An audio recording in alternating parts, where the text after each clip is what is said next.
Bonjour et bonsoir, salam alaikum, chers internautes. Yéen a xamante ni yéenay safoo di suivre seen podcast.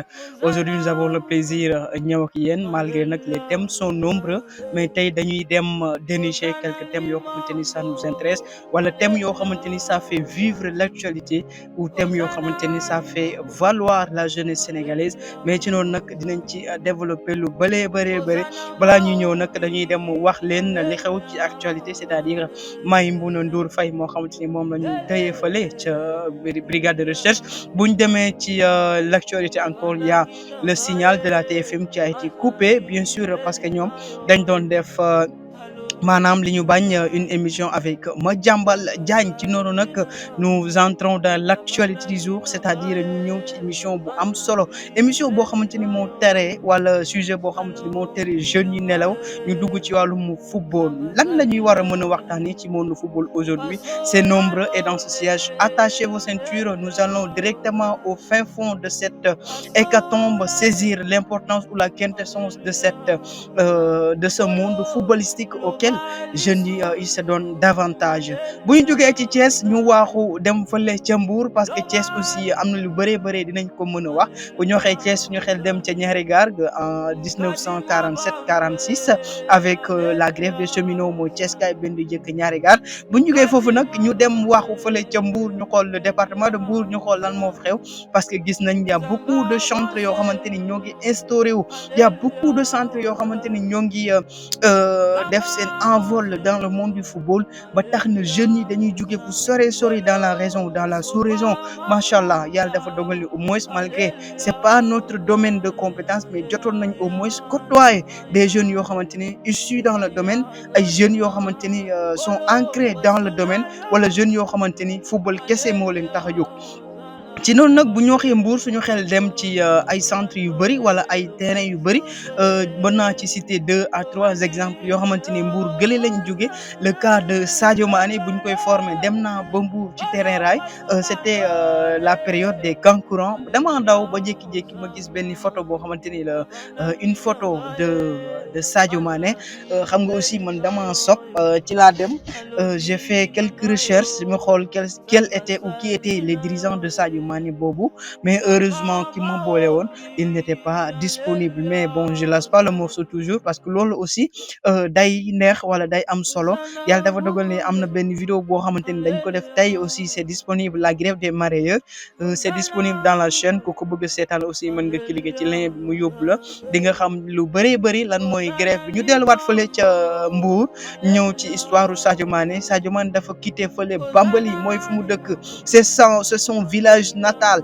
moom moo bàyyi fa lépp lu mu am mu ne damay dem Mbour gële uti fa daani fa sama doole météo na nag en tant que jeune très difficile en tant que jeune mais il n'a jamais laissé le morceau, il n'a jamais craché, il n'a dit jamais que je suis fatigué, je vais aller au bout ba tax na bu mu jugee ca Mbour googu ñu yóbbu ko directement Dakar bu mu demee Dakar aussi ci la dem fële en vol.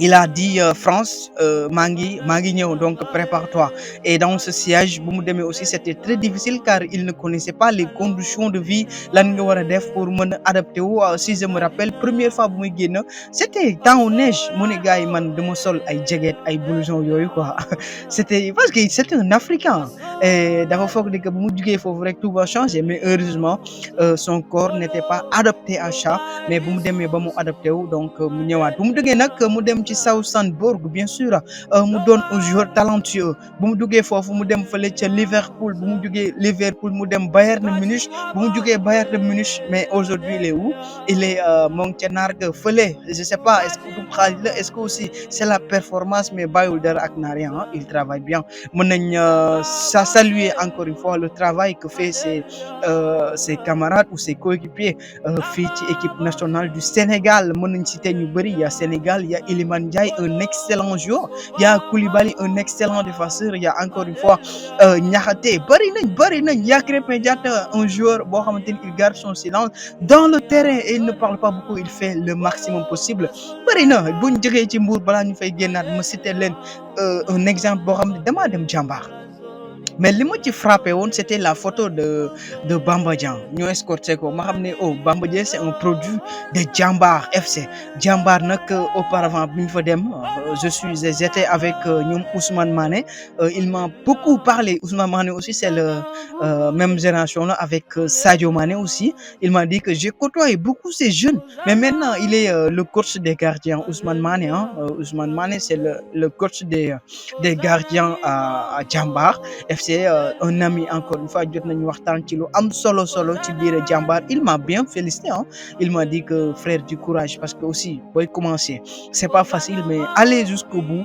aller et il faut tenter le monde ne s'arrête pas à ça il faut aller à ça il faut aller au-delà de votre attente ba mu jógee foofu ñu dem ci un militaire extraordinaire qui contrôle qui fait des belles passes avec son ami Lamine Camara je parle de Gana Gueye bien sûr un excellent joueur encore une fois boo xamante ni Sénégal gépp bu amee match aussi pour le Sénégal bu amee match il fait un excellent travail lui aussi lu muy wax bëri ci biir terrain bi du kaas wala nit koo xamante ne aussi c'est pas quelqu'un qui se fait voir mais encore une fois lu ñu war a wax mooy thème yi bëri na nag mais joueurs yi moo ñu tax a jug wala encore une fois joueurs yoo xamante ni dañuy jóge ci ay régions dañuy jóge fu sore dans le Sénégal moom moo ñu tax a ñu ki ñu war a invité nag c'est encore une fois un érudit dans le domaine il connaît le métier il vient de Ziguinchor bu ñuy wax football aussi Ziguinchor waaw bien sûr duñ ko mën a fàtte et bu ñuy wax Ziguinchor Casamance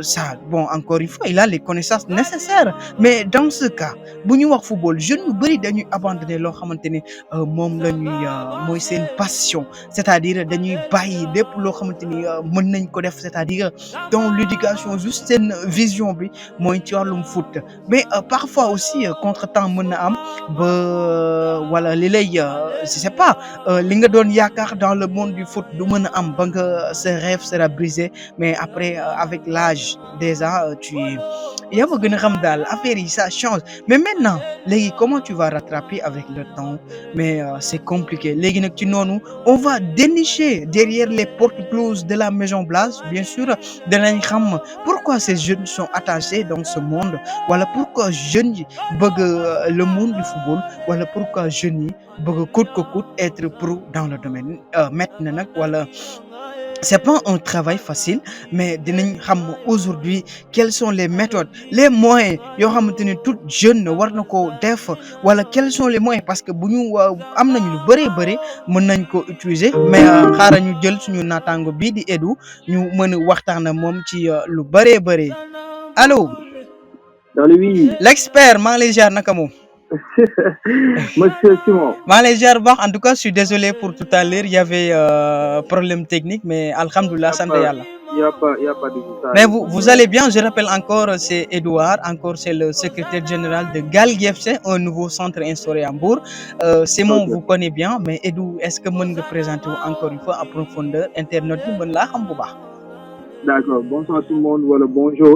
Merci. Ça dépend heure boo leen jot lire émission bi. am na solo. D'accord. Moi c'est Edouard Padarmi Silva. Machallah. Je suis le trésorier général de Galgui FC. Machallah. Waaw, Galgui FC de Mbour. Merci beaucoup vraiment Simon ci invitation. Machallah, léegi Edou je crois am nga vous êtes de Ziguinchor, Casamance. Ouais, je suis d'origine de Zig. Ah là là, en tout cas, je suis seulement à Dakar pour le boulot. Machallah, j'ai entendu que ça fait bon vivre là-bas. Ouais, ça va, ouais, franchement. D'accord. Ouais. bu ñu wax aussi Ziguinchor wala Casamance suñu xel day dem ci experts yu bëree bëri mën nañ leen citer je crois bien que y a Sadio Mané y a Krépin Diatta y a Lamine Camara bëri nañ qu'est-ce qui fait l'exception de Ziguinchor Edouard? Ouais, y en a beaucoup de joueurs yu nekk au niveau de Casamance, beaucoup de talent, je peux dire. Machallah. Comme il y a cité quelques noms, comme Sadio Mané, ñoom Krépin Diatta, ñoom Nicolas. Tout ça c'est des produits de Casamance. Donc du coup, je ne peux pas parler seulement de Ziguinchor, mais je veux dire de Casamance. Machallah. De Casamance, je suis côté football. Yes, on a beaucoup de jeunes qui sont là-bas. Xam ne talent bu extraordinaire la ñoom franchement. Machallah. loolu mën a wax ci seen cadre de vie sport que soit jeunes yu bëree ñoo ngi fay nekk di yëngatu parfois sax il coordonne certains centres en Mbour je crois bien que seen conditions yi dafa demeewul noonu moo tax ñu bëgg a déplacer wu ñëw ba Mbour Edu. Ouais, je peux dire c'est juste vraiment je suis monde de football ça joue aussi parce que je donne un exemple rek. C'est dafa mel ni tey joueurs yi jouer championnat ils rêvent d'aller à l'extérieur. Machallah. C'est pas l'année mais juste pour mën a am plus de visibilité et beaucoup d'argent aussi parce que qu'on se dise la vérité le monde du sport aujourd'hui surtout sur côté football il y a du business il y a du business au niveau de Casa on sait que Ziguinchor soo fa nekkee ak nu mu munti am talent quand tu restes là-bas c'est ça très compliqué que nga gagner ay millions donc on rêve de venir à Dakar wala dugg ci club yi mag comme Casa Sport wala Esama nga xam ne nañu mën a permettre nga mën a au niveau national pour mën a atteindre au niveau international c'est juste ça moo tax jeunes yi bëri ils préfèrent migrer au niveau de la région des régions comme Dakar Mbour Saint-Louis ces genres de trucs machallah c'est ça aussi mais bu ñuy wax Casamance sama xel day dem ci asiko yi Edu je l'aime beaucoup si j'aime asiko yi asiko oui. Wow. Non, mais nous pour dire je l'aime beaucoup. On n'a pas des asiko, on a une rythme traditionnel vraiment différent avec les autres. Oh, vous valorisez votre culture kon. Ouais, c'est asiko quand on parle d'asiko, je peux dire carrément que c'est du nord. Mais nous on parle là-bas peut-être du beurre du moutou de ça, naka lañ koy gërëbu bi c'est à Joola. Ah d'accord. Mais on comprend. Ouais, ñun am nañu suñu culture carrément. ñu jël sabar bi mais ñu tëgg ko tëgg Joola wala tëgg soosey. Machallah. Parce que Jambo donc parce que quand on parle de Jambo, les gens peut-être vont penser que c'est seulement Mbour, mais tout le monde sait en vient de Casamance. Donc ñun loolu la ñu am rythme boobu la ñu am rythme Jambo la ñu am wala rythme Joola wala Njaago wala soosey wala pepel yeneen kii. Machallah. Mais quand on parle de asiko peut-être je vais dire que c'est seulement du nord. Machallah. Machallah wax nga lu am solo xam naa sama copain Mr Tidiane Diaw dina ko mën a décrypter parce que il connaît mu ngi doon jàng làkku Joola yi ak le coach pros bi demoon fële Gambia je crois bien ñoo ngi jàng bu baax il était ici donc xam na bu baax Casamance donc nekk na au niveau universitaire machallah donc xam na fi et je sais que bëgg na région trop c'est à travers ça sax moo tax ñu xamante parce que Ziguinchor la ñu xamante ba on est aujourd'hui c'est lui le président de Gadji FC. Oh excellent loolu moom machallah c'est à mentionner léegi d'où la transition bi ñuy def mooy dañuy gis jeunes yu bëri ñu quitté région maanaam comme Casamance bi nga wax wala Ziguinchor parfois da ngay woote sax détection pour ñu am xaalis bu ñuy joxe ci détection yëpp problème la mais seen passion gi yëpp mooy nekk pro demain. Oui, tout le monde sait actuellement c'est compliqué de façon financière au niveau des familles, surtout des régions. Dakar actuellement c'est trop difficile de voir une famille bi génne benn somme colossale pour permettre boy bi dem ci académie wala ces genres de trucs. Moo tax man je lance une appel que les gens doivent permettre les jeunes de se lancer dans les académies wala di def ay détection sans demander de l'argent. Parce que pour de vrai tey jeune boobu soo jëlee benn jour exemple futur Sadio Mané wala futur Krépin Diatta nga am ko tey à travers lui rek peut-être tu peux gagner beaucoup d'argent mais tey nit mu xam ne tey moyen bi nekku ci carrément je ne peux pas dire man je le dis carrément benn famille nga xam ne pour ñu am 100 000 francs ci mois bi problème la wala 150 000 problème la après tu demandes benn somme bu colossale pour famille boobu c'est des problèmes c'est ça le souci actuellement au niveau du Sénégal ci côté boobu parce que ay da ngay ci ay détection ils demandent de l'argent voilà nga gis nu mu tudd sax pour rejoindre benn centre ils te demandent de l'argent voilà je sais que beaucoup de centres yu nekk au niveau de Sénégal je peux dire ñun duñ demander centre mais talent la ñuy laaj certainement da ngay gis ay joueurs yu am talent mais jour détection bi problème pécuniaire mooy tax wala problème manque argent mooy tax ba duñu mën a participer et du coup ce talent sera perdu quoi. C'est ça le grand problème. Peut-être les gens actuellement avec le foot que je vois au Sénégal, peut-être les gens dinañ ci gën a bàyyi xel. On peut se permettre les jeunes de montrer leur talent. Parce que pour dire la vérité, football du amul temps bu bëri. Parce que soo waree cartonné, c'est rare nga gis benn chose bu cartonné 10 ans. Peut-être que c'est Messi ou bien Cristiano. Mais actuellement 18 ans nga cartonné benn quelque temps nga dem keneen ñëwaat ci genre. Donc du coup temps bi gudd boobu. Donc nañu permettre nit ñi parce que l'âge bi day dem. âge bi day dem comme nañu permettre les jeunes ñu mën a wane seen talent mais pas ñu nekk fii di la ñuy demander beneen moyens yu bëri pour ñu mën a def ay texte wala di dugg ci académie. Machallah léegi Edou ça nous permettra ñu faire transition tey nag xol yi xam naa ni dina xaw a tooy tuuti on va s'incliner à la mémoire de Cheikh Touré boo xamante ni fële ca Ghana lañ ko boom loolu laa mën a wax lañ ko boom ndax dañ ko waxoon ni mu joxe xaalis bu am solo parce que ay je sais pas sont des ñoo xamante ni dañuy trafiquer sont des trafiquants d'êtres humains mais Edou loolu aussi doon loo xamante ni moo secoué la toile du monde football tax na les internationaux yu bëri ñoo ngi ci génn di ci wax quel est le message? Tout d'abord je présente carrément mes sincères condoléances à la famille et au monde du foot sénégalais parce que soo xoolee c'est une jeune nga xam ne je ne connais pas franchement mais vu les témoignages que yu muy dégg il avait le talent il avait l'amour du foot et il avait l'amour de sa famille surtout sa maman parce que li ñu doon wax da ngay dégg yaayam la doon def mu ko doon def sa di ko doon ñaanal balaa mu doon dem ci dimanche et ça m'a touché le fait que benn jeune dem jox gaawam yaayam di koy ñaanal donc du coup c'est juste pour dire carrément que le monde actuel les gens comme ni ñu koy entre guillemets les gens yoo xam ne mauvaise intention la ñu am dans les jeunes def nañ ko ci monde éducation def nañ ko ci monde travail parce que dëggoon nañ ci temps da ngay yóbbu ko jàng détourné leen doo xam ci côté liggéey c'était pareil donc du coup xam nañu actuellement le monde du football au niveau du Sénégal beaucoup de jeunes rêvent d'être stars rêvent d'être comme Cristiano wala comme Sadio Mané wala comme Crépin wala comme Nicolas Jackson parce que qu'on se dise la vérité tey comme on a l'habitude de le dire contrat pro xëju ci kër c'est juste pour dire carrément que l'argent bu ñuy gagner tu peux subvenir toutes les besoins de ta famille de côté financier wala matériel même si c'est copain donc c'est une rêve nga xam ne tout jeune nga xam ne ba nga xam nga am nga talent ci football de le faire moo tax je ne condamne pas que Cheikh wala les Bambala wala les Momo parce que je sais que dañu amoon benn ambition wane seen talent aussi aider leurs parents on sait que on vit dans un monde nga xam actuellement surtout au Sénégal c'est difficile même c'est très difficile tey nga yeew sa yaay di lay jox chaque jour ndekki wala di lay jox chaque jour añ wala chaque jour reer c'est un peu compliqué soo bëggee jënd crédit sax ci di maman dama fay 1000 francs mu dem jënd crédit donc nga xam ne yow am nga talent donc dina yomb pour ñu nax la ci côté boobu c'est ça le problème actuel donc du coup les personnes nga xam ne sont vraiment adéquats nga xam ne ñoom ils ont la possibilité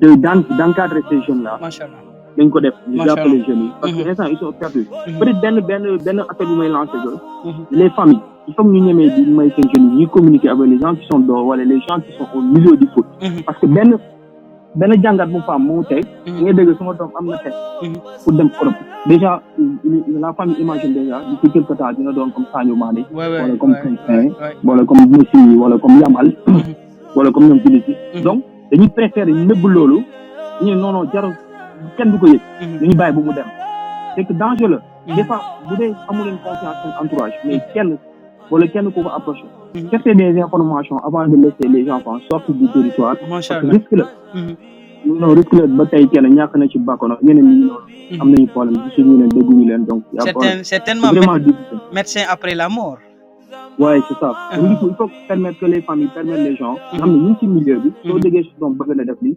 permettre ko discuter avec les gens nga xam ne ce sont des connaisseurs d'accord waaw parce que ku nekk am na domaine boo xam ne maîtriser nga ko tey moo bëgg a football ma xam si monde football laa nekk ma dem laaj médecin wala ma dem laaj enseignant non dama dem laaj ci domaine football pour encadrement ñu mën ma wax yoon bi ngay jël woon bi ngay jël donc Edou ça me permet xam naa ni aussi loolu déggoon naa ko daaw ci fi ma nekkoon y avait un centre am na ko fa ñëw avec beaucoup de passeports et il a dit le gars donc bëgg naa ñu def collaboration dama jógee ci réew Afrique andi fa ay passeports yu bëri presque réew bu ne am na fa passeport et léegi genre yooyu ñëw intégré wala ñëw Sénégal juste xool centre yi pour genre yooyu comme li nga wax ni le cas de Cheikh xam naa ni yàgg na fi mais ñu le cas de Cheikh moo dévoilé beaucoup de choses comment on va faire pour ñu mën a encadrer ce genre de trafic mais la communication tout d'abord il faut qu'on communique parce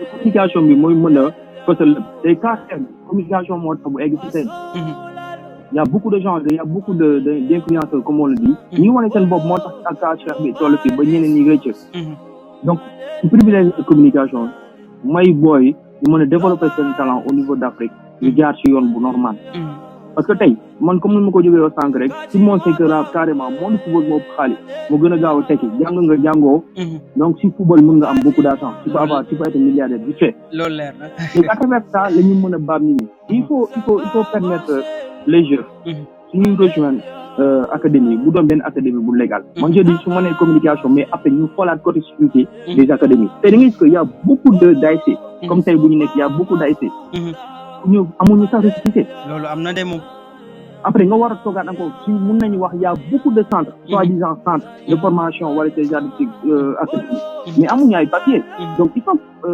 les gens qui sont au niveau du domaine ministère de sport fédération wala ligue wala ce genre de trucs il faut ñu commencer vérifier ñu xam ok ñu dëgg lii ñu dëgg équipe bi wala ñu dégg les centres wala ce genre de trucs on te demande tes papiers que tu sois légal que tu sois assuré que les gens te connaissent machallah ñu ci bàyyil peut-être ça va nous permettre ñu mën a éviter certaines comme genre problème yi parce que sooy génne territoire bi comme pas soo ngay génne territoire booy bu ñu daan dem nga leen jël auto la ñu jël wala jaar nañ ci frontière certainement ouais donc il faut qu'on demande les gens booy suñu dem lan la fa war a def tout ça kon ñu am autorisation exemple parent bi ñu xam information yi gën a clair balaa ngay bàyyi sa doom dugg ci benn gaal nga xam ne xamoo fu muy teere machallah c'est ça il faut qu'on vérifie qu'on communique sauf qu'on sensibilise parce que comment sensibilisation bi moo tax tey peut-être beaucoup de jeunes yeewu nañ ci machallah ça me permet aussi Edou j'ai rencontré un inspecteur liggéey bi tax na ma rencontré un inspecteur mun ma y a beaucoup de mille wala y a beaucoup d'ASC yi nekk ci biir région de Mbour googu amuñu papier yu valable papier yoo xamante ni moo tax ñu mën a reconnaître seen association parce que am na ay normes yoo xamante ni war nga koo teg est-ce que yooyu aussi bu ñu continuer de seetaan wala ba affaire yi gën am ampleur loolu dina yomba lijjanti si parce que avec ça comme déjà commencé nañu xam y a beaucoup de ASC amuñu papier amuñu récépissé y a ASC centre ñi woowee seen bopp centre aussi Yana merci comme y a problème léegi comme nouveau gouvernement la ñu am nouveau équipe fédération la ñu am nouveau équipe ligue la ñu am ligue amateur tout ça benn équipe bu bees moo fa nekk war nañu mën a gëstu di xool fondement bi xool problème fan la commencé balaa ñu laal ci kaw parce que des fois ñun on oublie on pense seulement à l'argent machallah ba dañuy fàtte lépp léegi tey yow en tant que président ligue wala en tant que président ligue amateur je sais pas si parce que suñu duggee suñu xoolee ci amateur ci côté nawetaan tout ça mun naa ne ligue amateur lañ koy boole léegi il faut qu'on se renseigne yan ASC yëpp xam nañu tur ASC yëpp yu nekk au niveau de Sénégal ñu xool ñan ñoo valable ak ñan ñoo valable ku valable ñu éliminer la ñu ne util ay papiers yu légal ñu mun a am base de données bi parce que base de données c'est vraiment important parce que sànq rek moi je l'ai insisté ci Galgui FC parce qu'on fait le maximum possible pour mën a am je vais parler un peu de ça mën a am base de données des jeunes déjà ñun yàlla def na ko balaa ñuy lancer suñuy activité am nañ suñuy papier c'est juste pour être en sécurité mën a protéger ñun suñu bopp protéger jeunes yi aussi il faut ñu ciy bàyyi xel donc avec ça je pense que suñu commencé sanctionner les équipes qui n'ont pas de papier mooy le minimum dina mën a wàññi yeneen certains problèmes ñu am ci monde football bi. mën na inspirer beaucoup pour ñu régler ñu andiwaat en l'ordre ci maanaam ci le monde footballistique bien sûr. comme niñ ko waxee léegi Edou on va faire une transition souvent vous me parlez de Galgui FC. Galgui FC loo ñu mën a wax ci Galgui exactement. Galgui FC c'est juste je peux dire c'est une académie bu ñu commencé en 2025 même pas 3 mois je peux dire bu ñu commencé lancer suñu activité. Ah bon waaw c'est excellent ça. même pas 3 mois pour dire la vérité. Déjà on est actuellement au niveau de MEDCEF au niveau de Mbour. Machallah.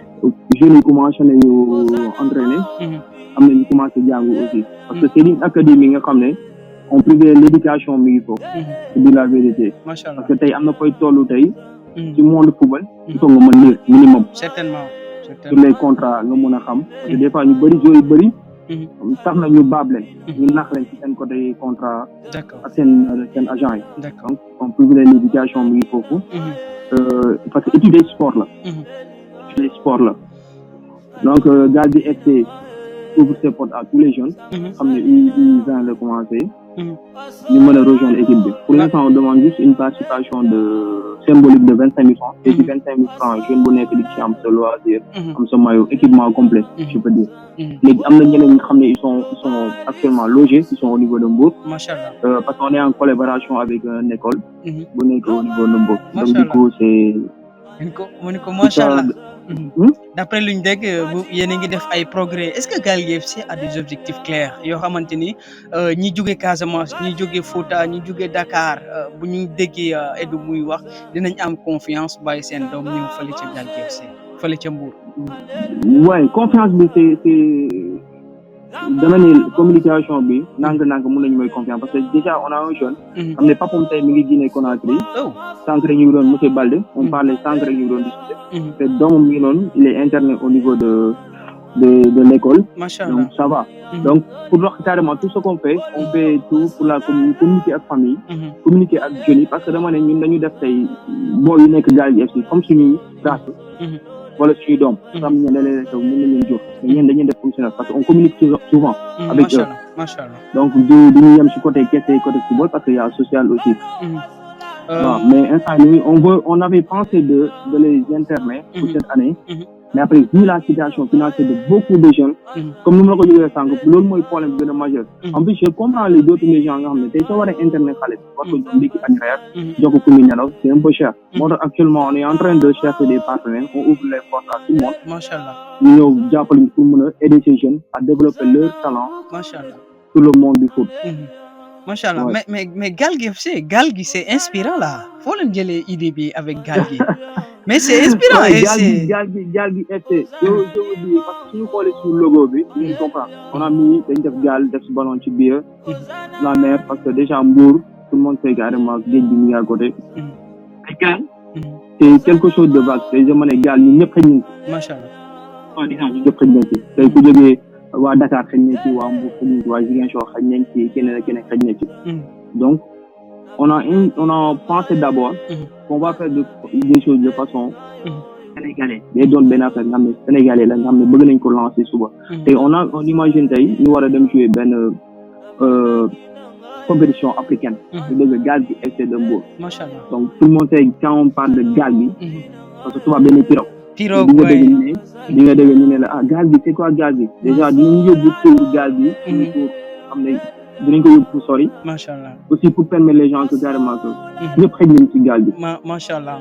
Donc dans ce sillage donc vous voulez ku ñëw ngeen dugal ko ci biir ku ñëw ànd ak yéen Edu et est-ce que Gaal Gui comme li ngeen wax y a beaucoup de problèmes est-ce que Gaal Gui FC de Mbour parce que bu ñu xoolee Mbour aussi c'est un secteur boo xamante ni l'immigration clandestine prend de l'ampleur de bu ñu à force ñuy dem et si on s'inspire de cette pirogue ndax dina mën a yóbbaale ñiy dem ci immigration clandestine ba andiwaale en raison d'être ñoom ñu mën a toog ci Mbour wala ñu mën a intégrer encore Gaal Gui FC et mu mettre leen dans de meilleures conditions. Oui, il faut savoir parce que mën nañ ko jëlee comme ça ko xalaat ci côté immigration. On parle de montrer des choses positives. Aider les jeunes à montrer leur talent. Machallah. Parce que tey jeunes yu bëri parce que ñu ngi daje ay cas social nga xam ne kooku sax dafa bàyyi jàng pour mën a jàppale yaayam ci kër gi. mën a am wéccet bu ndaw pour moi si y a des jeunes. nga xam ne ñuy expliqué ci situation familiale. da ngay am lu la métti mais yow benn envie rek ngay am. mooy que jàppale jeune boobu tey. bu signé ci benn équipe bu mag. wala suñu am benn opportunité. Machallah. ci biir ci côté football. mën a jàppale famille am d'abord. doo xalaat sa bopp sax mais tu penses aux jeunes et sa famille. moo tax ma ne ñun ces jeunes là on les regarde déjà comme nos frères parce que man première fois bu ma nekk en contact avec ces jeunes non mais j'étais vraiment ému. Oh mais c'est émouvant là. Ouais, j'étais vraiment ému parce que après dama toog ma ne ñii on doit les aider. Même bu dee man soxla naa tey ku ma aider mais il faut que ñu jàppale jeunes yi. Et il y a beaucoup de jeunes ça va les permettre aussi comme noo ko jógee wax côté immigration. tey su ma jiyee ma ne ah Gaal Gui FC mii nii dinañu jàppale pour développer suñu talent donc pourquoi may dem jël Gaal Gui. pourquoi pas de ne pas rester quelque temps nga xam ne balaa mel ni dégg di jël Gaal Gui di jàppandu ci Gaal Gui ma toog xaar ci avion ñu ne ma attaché les jeunes bi moi j'ai dit déjà quoi. C'est-à-dire pour wax leen carrément que on peut les aider à devenir demain quelqu'un wala à être des grands jours mais pas di jël nit mais non non ki amul dara baa ñu jël Gaal Gui dem instant peut-être ñu ko mën a defal non non tu peux rester ici au Sénégal Sadio Mané ñoo xam nañu parcours am certainement mais tey mi ngi noonu machallah machallah donc pourquoi pas ñun mënuñu jàppale des jeunes wala ñeneen ak ñeneen xam ne ñooñu tane parce que ñu je te dis ñu nekk Gaal Gui FC c'est des jeunes sénégalais machallah et les jeunes Sénégalais nga xam ne amuñu des millions. le peu yu ñu am moom la ñu bëgg a jàppale des jeunes pour mën a développer wala bañ xalaat génn dëkk bi de façon inégale. te génn dëkk bi wala di jaar ci côté comme problème le peu cher di ko dal. bañ ko dal. macha allah. mën ko teg ci yoon may booy nga xam ne que vous avez des rêves donc essayez de les réaliser mais on va vous aider de les réaliser. macha allah. À travers Gaal Gui FC on fait le maximum possible pour les aider. macha allah même su nekkee actuellement on a besoin des partenaires et encore je vais insister là-dessus on ouvre les portes à tous les partenaires qui veulent nous aider au niveau de Gaal Gui FC. macha allah côté sponsor côté tous les domaines parce que tey suñu jàppale jeunes yooyu tey suba Sénégal mën na changer parce que tey exemple sur les 20 jours wala sur les 30 jours bu am 5 yu fa signé pro di gagner des millions ils ont aidé combien de familles exemple seen famille dañ ko jàppale ak famille ñeneen ak ñeneen bëri na pauvreté bi côté boobu dina am benn 5 personnes yoo xam ne seen famille wàññi si côté pauvreté jeex na macha allah il faut penser à demain mais pas léegi. macha allah donc on investit pour le futur mais pas maintenant ou dans l'immédiat. C'est ça. D'accord. Abdoulaye Wade avait dit, dis-moi la jeunesse que tu as, je te dirai la population que tu auras et souvent le Sénégal dans un sens moi c'est une population jeune vraiment bu ñu am donc ñun entre ñun ñoo war a mën a jàppalante pour mën a am dara suba mën a suñu réew mën a am dara. macha allah macha allah léegi Edu benn confidence rek laa bëggoon a def parce que j'aime bien rencontrer les jeunes toog waxtaan ak ñoom mais dama toog ak benn jeune mu ni ma Simon amoon naa test bi ma réussiroon mais test bi ça demandait beaucoup d'argent réussir naa test bi c'est un gardien érudit dans le domaine mais il m'a dit que après dañu jaay sama test bi Edu ñu jaay ko keneen koo xamante ni am na doole malgré mérité wul mais doole gi wala xaalis gi moo tax est-ce que loolu aussi Edu dina tax ba secteur bi mën a sukkali. si mais ak niveau équipe bu ma gis nii au niveau de la ligue. la fédération peut-être ak équipe bu ma gis nii ligue amateur ligue 1. je pense que ça mën na changer ak ñun les petits académies yu nekkee jóg nii comme académie bu Kalelus Koulibaly bu ma gis génération Foot ay Jàmbaar tout ça ça peut changer mais il faut ñooñu aussi ñu xool suñu def test yan nit ñoo leen dem defal test yi parce que lu ça arrive ça arrive si un ami daloon na ko da nga def test nga réussir ba fa ñu ne on va vous appeler bi ñun ñëpp tant d'autres jeunes nga xam dañuy wax ñu ne mën amoon naa test bi mais oo ñu wax ñu jaay sa test jox ko keneen et tu le sais que dañ ko jaay mais loolu c'est juste pour ne carrément que manque de professionnalisme am na fa mais léegi avec peut-être avec réseaux sociaux yi parce que da nga xool jeunes yu bëri léegi dañu def ay vidéo si net bi loolu am na waay macha allah donc du coup léegi pour ñu nax nit c'est pas aussi facile comme réseaux sociaux yaay fi médias yaay fi mën nañu éradiquer problème boobu macha allah mën nañ ko def c'est vraiment déplorable parce que football mën na changer dëkk man gëm naa loolu football mën na changer si beaucoup de pays yoo xamante ni ci la ñuy jaar changer wu à travers leur investissement gisoo je vais donner le cas de Qatar bu mu juumul moom coupe du monde bi sax est-ce que jëmul foofu sax ba mu juumul yaana gogo tey Bambali mi ngi noonu à travers football moo tax mu tax changer way parce que joueurs yu bëri ñoo ngi kontaan ci ñoom Bambali affaire de football moo tax ñu xam ko may rappelé Sadio Mané bu mu nekkoon Liverpool Sénégal dem na ba Bambali c'est reportage foofu oh macha allah donc c'est à cause de quoi à cause de football Bambali tey am na hôpital am na école bu baax am na terrain ku ko def football moo ko def donc du coup suñu gëmee que xale yu yor ni ñu encadrer leen teg leen dans les bonnes conditions may leen opportunité ñu wane seen talent suba mën nañu changer seen famille mën nañu changer seen quartier wala seen région wala seen dëkk macha allah Edu léegi avant de terminer souvent da ngay nekk ak boy di leen déglu est-ce que y a des jeunes yu am ambition est-ce que ambition bi aussi parfois bëgg am na mais est-ce que ambition ak objectif ñoo ngi ci boy si parce que dama ne ambition comme fu mu commencé mooy que on te convoque à 15h30 ci naaj bu tàng bi pour nga dem train yow ci waroon nga toog daal def di naan ataaya wala jotaay di naan ataaya ak say copains mais ci jóg sangu sol say daal parce que daal nank dem train man je me ne ambitieux foofu la commencé mais les jeunes que j'ai vu man sur Gaal Gui FC franchement je dis car machallah parce qu'ils sont vraiment ambitieux imagine les trains de 15h à 18h30 du lundi au samedi mais c'est le sous-soleil ouais naaj bu tàng jër ambitieux foofu la commencé nga xam ne imagine day ne non man damay dox pour ñëw ba foofu amul paas ils sont ambitieux parce que xam nañu carrément que bu dul football bi heure bi man su ma décidé tey ba lii gaay jàng exemple ma ne football laa gëm wala bàyyi li football laa gëm parce que da ngay joxe te je vois man ci booy Gaal Gui FC yu ma gis les jeunes qu'on a pour l'instant non franchement ils sont ambitieux et je sais que ils ont l'envie de réussir te si Pleta Diop dañuy ànd ak ñoom may leen buntu yi même bu dee di ngeen yóbbu ba si set bi mais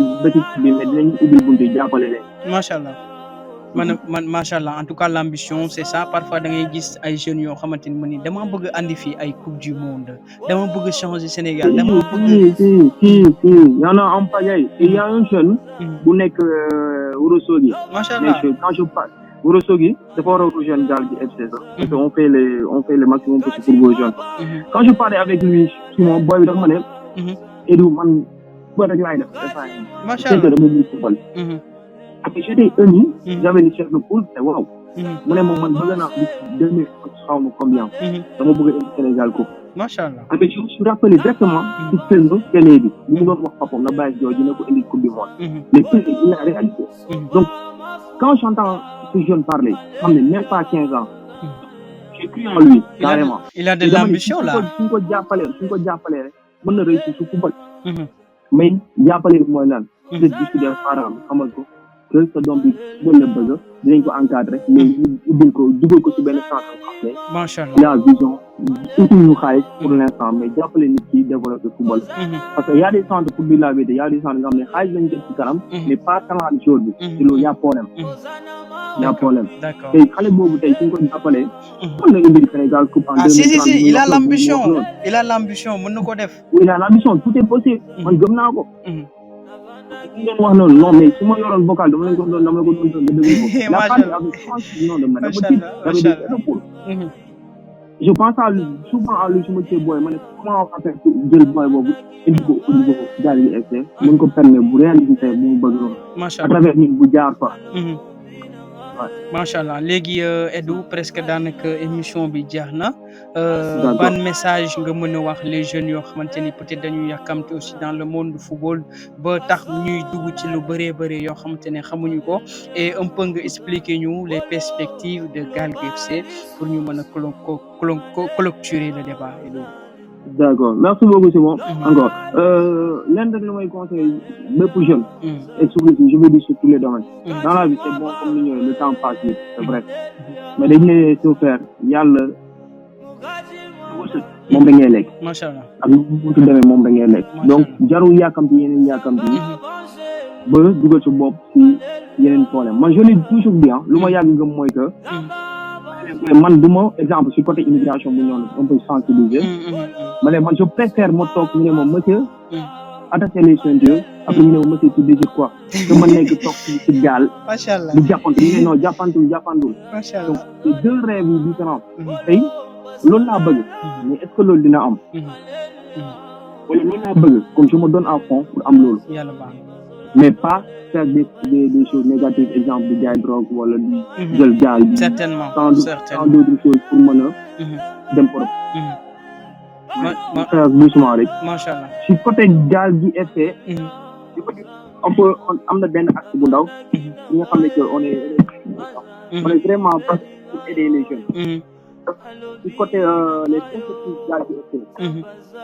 l'académie Gaal Gui FC ambition de devenir un référence en matière de formation footballistique sur le plan national et international suñ suñu perspective dañ ko def sur plusieurs axes mooy renforcement la qualité d'entraînement des jeunes macha allah waaw mooy ci âge bi tout ça mettre en place des partenaires avec des clubs professionnels pour favoriser l'intégration des meilleurs joueurs dans l'équipe de haut niveau macha allah intégrer accompagner au niveau scolaire parce que comme nu ma ko joxee étude et sport la donc il faut ñu jàppale leen au niveau scolaire aussi ñu am benn notion bu ndaw afin de des actions sociales et éducatives parce que mënoo ne football ba pare après doo mun a permettre joueur bi bu am benn esprit social parce que social bu par exemple je donne un exemple à Diané Gueye récemment bu mu utilisé benn centre pour les enfants atteints du cancer c'est des choses sociales et à saluer c'est excellent donc Gaal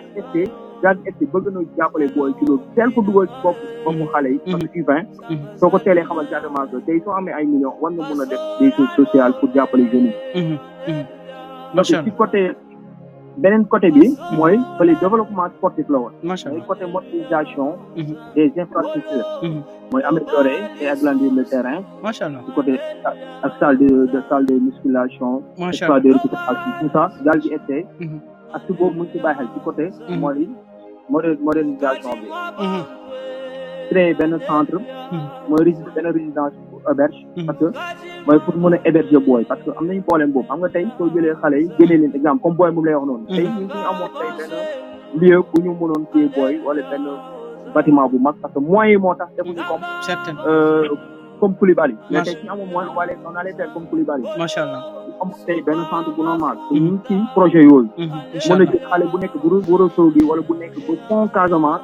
wala ba Saint-Louis ci biir. yàlla na mën sotti ko jël héberger ko. incha allah. di koy gën a. incha allah. mën a suivre bu baax. ok Mhm. su xoolee ci côté international. participer à des régionaux et internationaux. macha allah. parce que bëgg nañu vraiment. déjà je lance une affaire am na benn tournoi bu ñu war a commencé le 3 janvier. macha allah 2026. macha allah. déjà il y aura des matchs amicaux balaa boobu. bëgg nañu. pour participer ci tournois nationaux. ak internationaux. macha allah macha allah. et établir des collaborations avec d'autres académies de football. excellent. Ouais, du coup, sur les processus, c'est trois développement art, sportif, modernisation des infrastructures, et rayonnement de façon internationale. Machallah, machallah. En tout cas, mon Gal GFC, c'est le bon. C'est le bon. Gal GFC, c'est le bon et on appelle tout le monde. Machallah. Tout le monde. Beaucoup de Sénégalais, pour les jeunes. Gal GFC, moulé ubbil buntom. Machallah, machallah. On dit, je lance un appel aussi. Il faut que nous communiquions avec les gens qui ont football de bëgg. Tay mën naa ñëw ma ne man bëgguma jàng. mais ñu ma laaj lan laa bëgg mën naa ne tey man maçon laa bëgg. ñuy def formation maçon wala menuiserie wala mécanique. mais tey xale bi su ñëw mu ne la jàng la bëgg.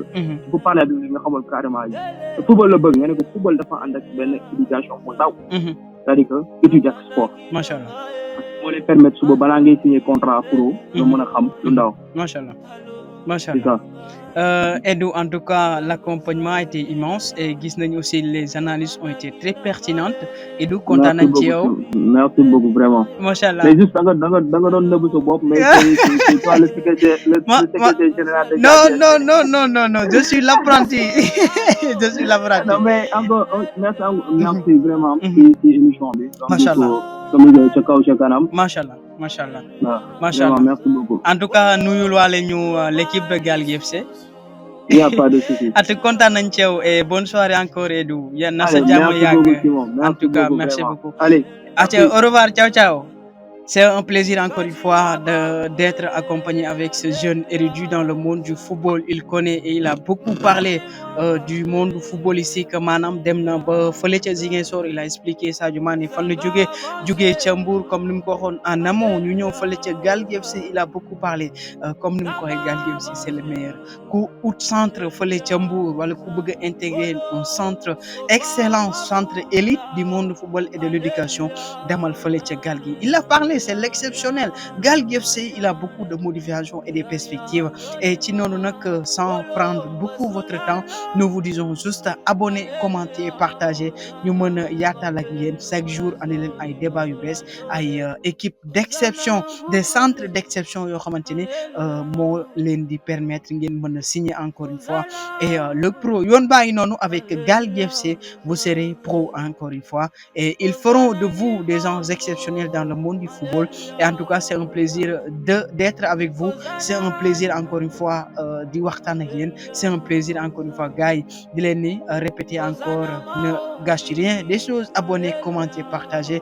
Et d'ici là, portez-vous bien. Bisous, bye bye, ciao.